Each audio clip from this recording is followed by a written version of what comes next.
పిల్ల నీ చెయ్యి పట్టాలని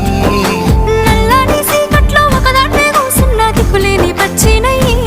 బావా నువ్వెప్పుడొస్తావని ఏళ్ళైపోతుండే పిల్ల ఎన్నెలొచ్చింది మన బతుకులా ఏలైపోతుండే పిల్ల